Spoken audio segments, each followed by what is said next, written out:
One thing that keeps me puzzled, despite having studied finance and economics at the world's best universities, the following question remains unanswered.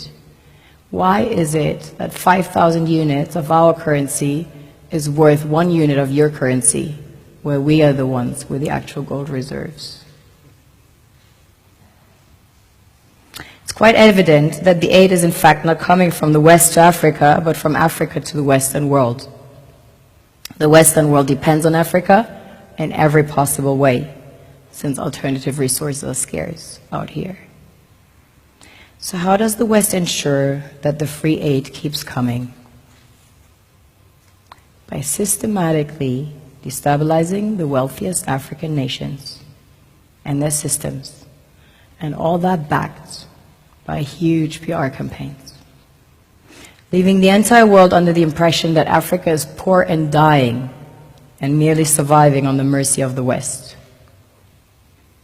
Well done, Oxfam, UNICEF, Red Cross, Life Aid, and all the other organizations that continuously run multi-million-dollar advertisement campaigns depicting charity porn to sustain that image of Africa globally. Ad campaigns paid for by innocent people under the impression to help with their donations. While one hand gives under the flashing lights of cameras, the other takes in the shadows. We all know the dollar is worthless, while the euro is merely charged with German intellect and technology, and maybe some Italian pasta. How can one expect donations from nations that have so little? It's super sweet of you to come with your colored paper in exchange for our gold and diamonds. But instead, you should come empty-handed, filled with integrity and honor. We want to share with you our wealth and invite you to share with us. The perception is that a healthy and striving Africa would not disperse its resources as freely and cheaply, which is logical.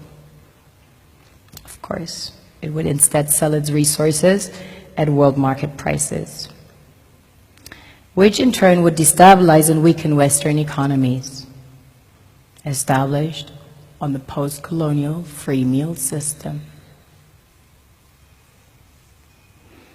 Last year, the IMF reports that 6 out of 10 of the world's fastest growing economies are in Africa, measured by their GDP growth. The French Treasury, for example, is receiving about $500 billion year in, year out, in foreign exchange reserves from African countries based on colonial debt they forced them to pay. Former French President Jacques Chirac stated in an interview recently that we have to be honest and acknowledge that a big part of the money in our banks comes precisely from the exploitation of the African continent. In 2008, he stated that without Africa, France will slide down in the rank of a third world power.